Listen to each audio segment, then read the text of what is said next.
press play. He's the voice of the intersection of marketing, tech, and popular culture. Thinking is his commodity. DJ, data punk, stylish sock collector, and author of the book Disruptive Marketing. Jeffrey Cologne is your host of Disruptive FM, the marketing podcast for eccentric minds.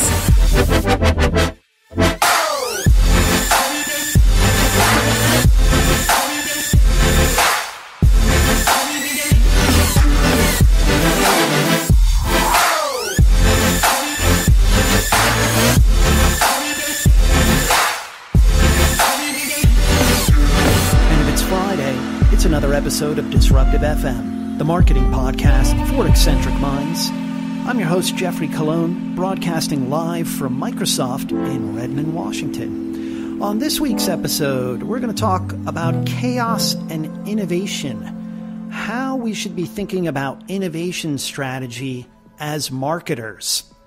Also, live and direct from Winter Music Conference, Magnetic Magazine is going to be broadcasting live from Miami Music Week. Now, this shouldn't be that groundbreaking. Why am I even mentioning it? Well, they're going to actually broadcast live using Periscope only with high production value. And of course, we're going to get down and dirty, deep down and dirty with our discussion from our guest host this week, who is my acquaintance, longtime acquaintance, one of the smartest and brightest minds in the digital strategic business. Cheryl Metzger from Ogilvy and Mather, Chicago, is going to be joining me to talk about how social media is being used in the current political campaign for president here in the United States. All that and more. Make sure you're following us on Twitter at DisruptiveFM, and of course, participate in the conversation using hashtag DisruptiveFM. We no longer live in a read-only society, but a read-write-remix society. So make sure you take advantage of that and engage with us using hashtag DisruptiveFM. So I read a wonderful article in A&A magazine, and for those who are not familiar, it is a magazine really dedicated toward marketers, advertisers. It is the Association of National Advertisers. And they had a great article in the February edition called Chaos and Innovation, written by Leslie Klein and Neil Carty. And they are both work at an organization called MediaLink. And in this article, they talked about a subject that is known as innovation strategy. And they define it as such. An innovation strategy is an open-minded but disciplined approach a company takes to help navigate emerging technologies and foster experimentation while avoiding the allure of the next big thing. Now, I thought this was a wonderful article because it ties into a huge chapter of mine in my upcoming book, Disruptive Marketing: What Growth Hackers, Data Punks, and Other Hybrid Thinkers Can Teach Us About Navigating the New Normal. One of the things I really noted in there is that we do not want to follow the next shiny, bright object, because there's a tendency of marketers to do that. But by the time they get there, the puck has moved to another part of the ice, so to speak, to use a Wayne Gretzky quote. They noted heavily in the article, which I really like, is that marketers will need to ask themselves how technology will change consumer behavior and potentially affect product and positioning, and discuss whether their innovation strategy should apply to local markets or be implemented globally.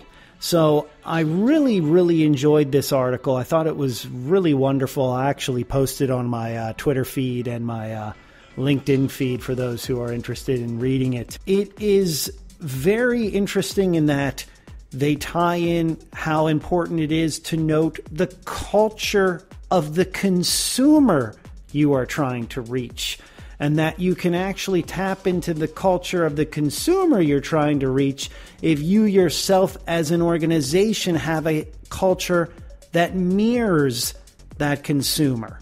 So if you are trying to obviously reach younger people who are really into cutting-edge technology, music, and fashion, but your company doesn't mirror those values, you're going to have a really hard time no matter what type of money you throw at your advertising to reach that audience. Speaking of culture, wonderful thing that's going to be going on in Miami this year, and I got to call attention to it, mainly because I'm involved in actually implementing and executing this program. So Magnetic Magazine is going to broadcast live from Miami Music Week. The interesting thing about this, it's March 17th to the 21st to be exact. The interesting thing about this is they are using Periscope as their main channel. So, of course, a lot of people are probably saying, what's the big deal here? That's not that innovative. But in the past, if you think about how organizations have collected video, they've done it where they have shot and then gone into post-edit and then released that into social media. What's happening here that's a little bit different, and David Ireland, who is the president of Magnetic Magazine, sort of describes this really well in a quote, is that Magnetic Live is a fresh approach to covering large events and festivals with a mixture of traditional coverage, gonzo journalism, and social platforms, and what we are calling peer-to-peer media. We are combining the immediacy and voyeurism of Periscope with the structure of traditional broadcast media to create this exciting and interactive new way to connect with our audience in real time. So what I find really interesting about this is, again, it's sort of this old school meets new school news gathering. This is truly disruptive because we now have, based on this producerist ethos, the ability to produce anything that we want in the world when it comes to content. We can now take advantage of these platforms to produce new forms of live entertainment that can also be remixed and re-edited for the on-demand world that we also live in. And Jonathan Keith, executive producer for Magnetic Live, describes it this way: it's an old school meets new school news gathering. We are leading the vanguard to disrupt live television events by combining a punk rock ethos with professional production techniques and workflows. To our knowledge, this has not been done using a peer-to-peer network like Periscope as the main delivery channel. We are bringing entertainment directly to the audience wherever they live and breathe with their phones at their sides. So if you want to follow this, again, it's going to be taking place March 17th through the 21st. You can follow at magnetic_mag or use hashtag Magnetic Live. And of course, there's tons of news organizations like Mashable and The Verve and Recode broadcasting using Facebook's technology from South by Southwest this week. It'll be interesting to see how more media uses Facebook live streaming as well as Periscope to reach their audience on mobile in ways that we have not seen media partners or publishers do before. So we have a wonderful guest this week on the show. She is a very old acquaintance of mine, one of my favorite people to talk to. I used to actually book time when I worked at Ogilvy in Mather, New York with her, just to book a conference room so we could go in there and talk for an hour about all the wonderful things. We have the wonderful and highly intelligent and highly forward-thinking and neoteric Cheryl Metzger from Ogilvy and Mather, Chicago, in the house with us this week to talk about the political election and how social media is being used in that election. Hey, Cheryl, welcome to the show. Why, thank you so much, Jeff. It's so nice to hear your voice. Yeah, so we used to work together on quite a few projects, and now you are in a new city, so you're in Chicago and probably working on a lot of different projects. But what are some things that you're up to that you want to tell our audience about? Well, there's a lot of really great digital activity that's happening in Chicago. I think a lot of people, coming from New York myself, a lot of people overlook the rich environment there is in the Midwest for digital startups and technology and design thinking. And I actually, the other night, was just at this great event at Matter, which is a healthcare think tank. And they're using design thinking principles to solve problems. In this case, ways to improve the patient experience for a pediatric intensive care unit. It was a really great event. They brought people from a whole range of industries to solve problems together, brainstorm, and it just seemed like a really great model. And I feel like a lot of other think tanks could learn from that. But it's just one of the many examples. 1871 is another great organization in Chicago doing a lot of forward thinking and bringing together the best of the best from the technology community. So there's just a lot of activity happening here. And hopefully people get involved with it. So you're digging the Midwest. Yeah. I also am really a big fan of cheese curds, so that's always a nice addition. Oh, yes. The diet changes when you move to to different cities like that. You start to realize that people eat lots of things that you only imagined or that you only heard about through, sort of folklore. You always have to try it at least once. So I wanted to bring you on because, a lot of activity with the presidential primary elections. Mm-hmm. And, I don't really touch on the subject too much because we don't get too involved in the political aspects of the show because we have a variety of different listeners. But we like to diagnose the marketing side of everything. And this is really, I think, a fascinating world to look at because marketing and politics go hand in hand. So what better person to have but you on to talk a little bit about the presidential election. So my first question is social media really front and center in this election. Of course, it was in 2012 and 2008 even, but because of the advancements and evolution in a lot of the platforms, the fact that the world's a little bit more mobile, that you have some of these personalities involved. I mean, how do you see it shaping and reshaping this particular election? And what are some things that some of the candidates are using that have maybe caught you by surprise? Yeah, no, I mean, it's definitely been something really clear in this particular campaign cycle, how involved social media is in the larger conversation. As at a high level, I would say, it seems like social media has really done quite a lot of different things for how people can engage with politics. So obviously it's enabled them to talk to politicians directly. And that's something, even when Barack Obama had a very progressive digital media campaign in 2008, he wasn't really engaging people directly through the media.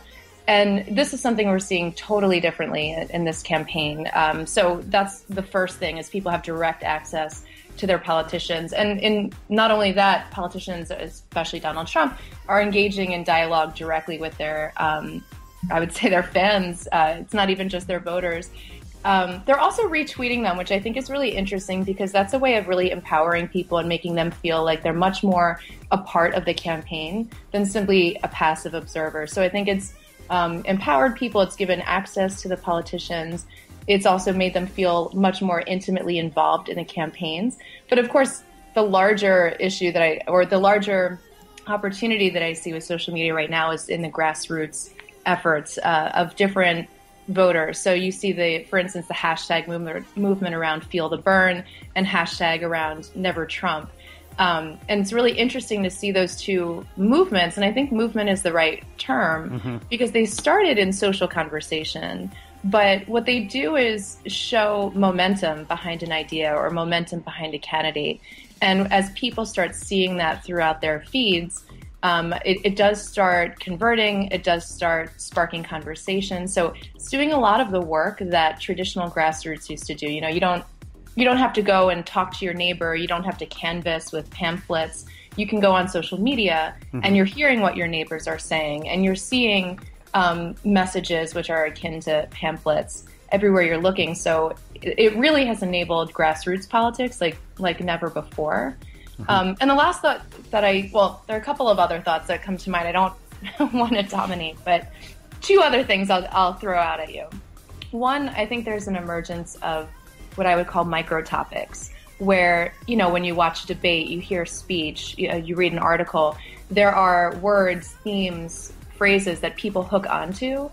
And the interesting thing with a platform like Twitter is you can search for that sort of micro topic and start hearing what the conversation is around that micro topic, whether that's a meme as a micro topic or whether it's actually a word, a person, a quote. So I think that's a really interesting element of social media.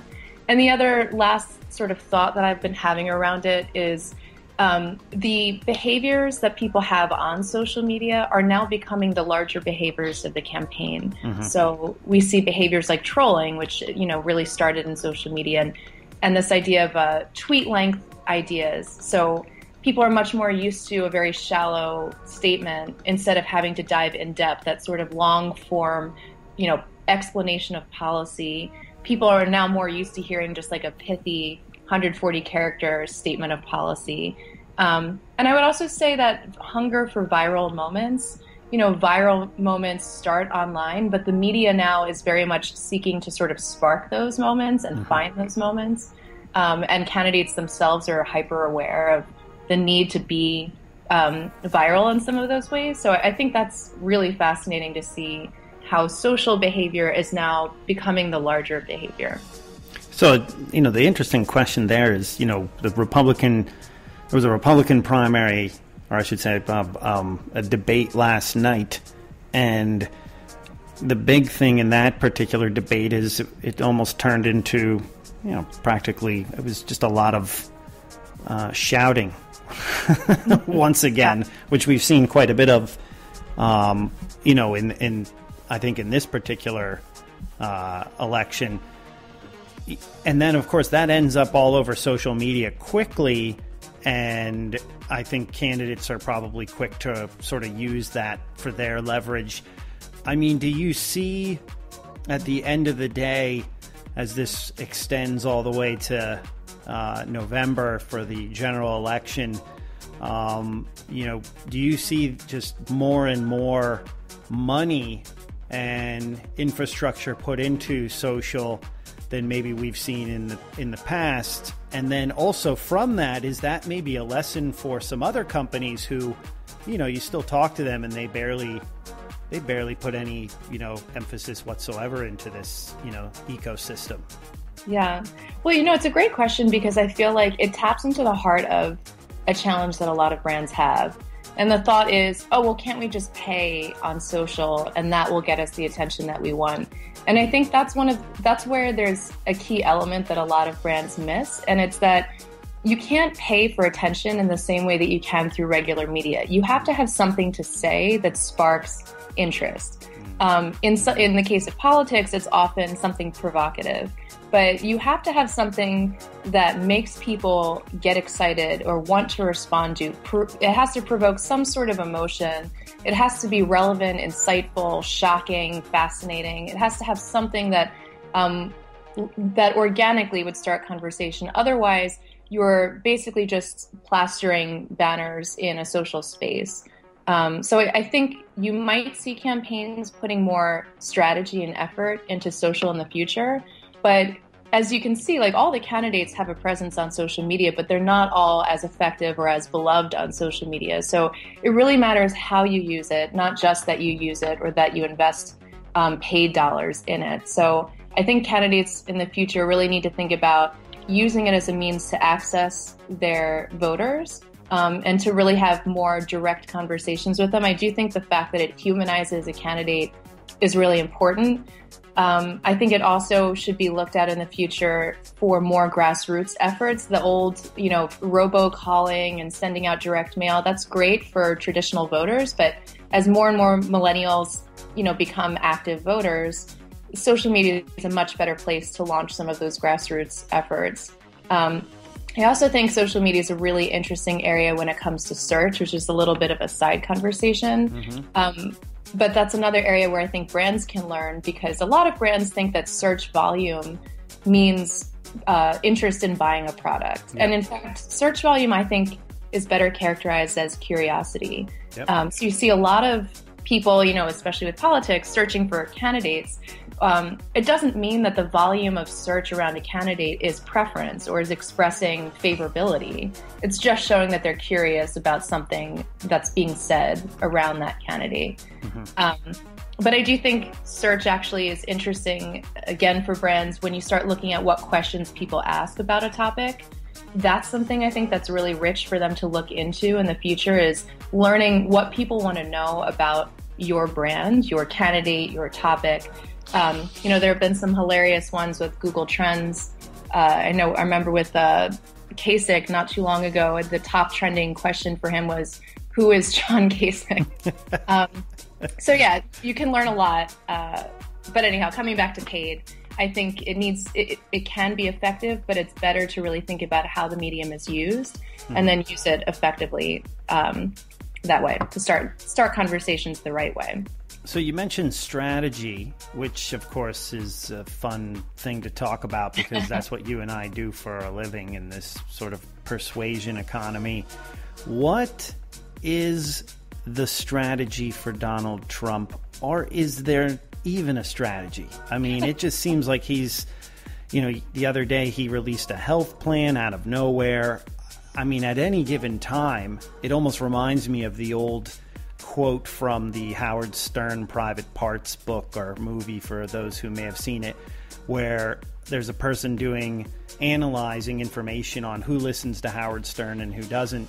And the general manager is like, oh, well, people who don't like Stern, probably are going to turn the radio off. And the person doing the research says, no, they listen to him even more because they want to know what he's going to say next. Exactly. Do you think he's using some of these techniques, these old ploys that we know that, Howard Stern as a shock jock has used, some celebrities have used, other people who are sort of manipulators of media have used? Is he using this to almost, take us to the cleaners as sort of the American population to just gain attention? Even though much of that attention probably is negative toward him, he's still getting the attention. He's getting a lot of earned media, as we like to say it. So is there a strategy there, or is he just sort of, flying by the seat of his pants, so to speak?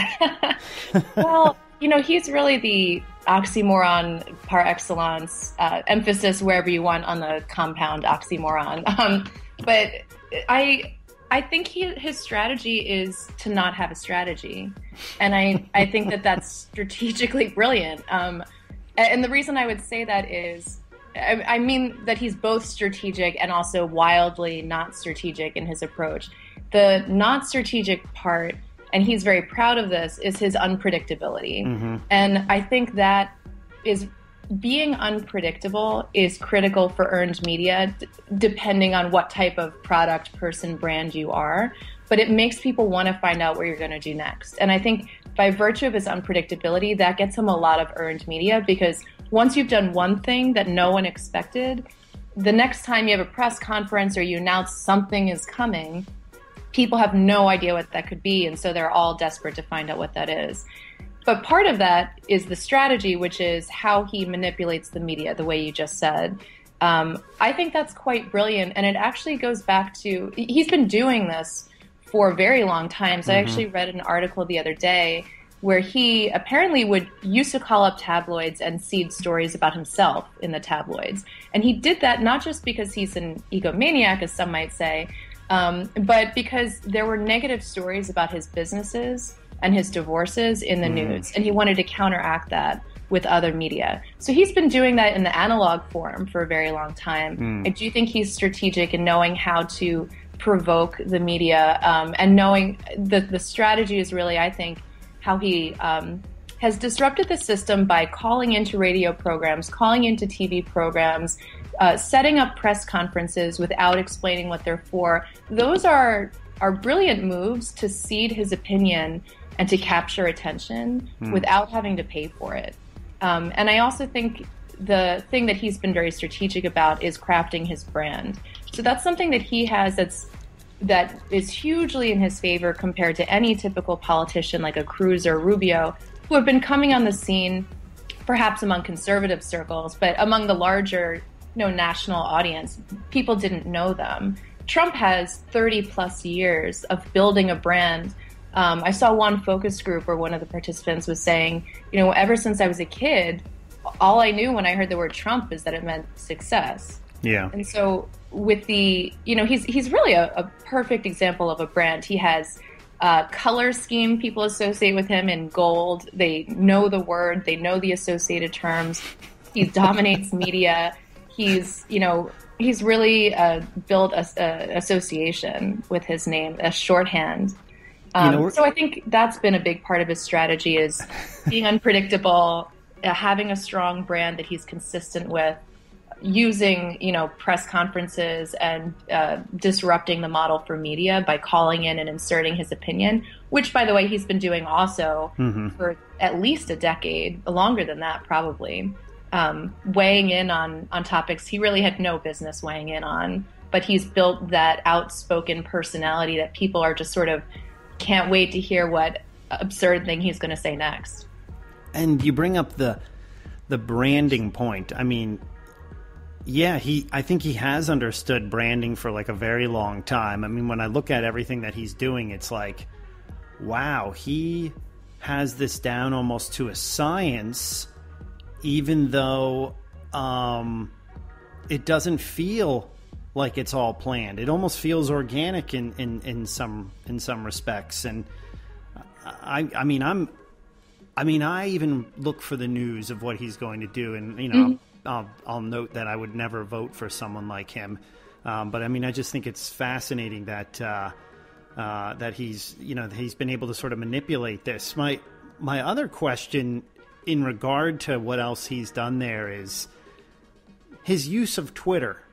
Mm-hmm. And we think about, when we think about people who and how they use Twitter, especially, when we think of the president right now, I mean, you can see that it's planned by communications personnel, and it's probably gone through a number of different edits, and it's planned.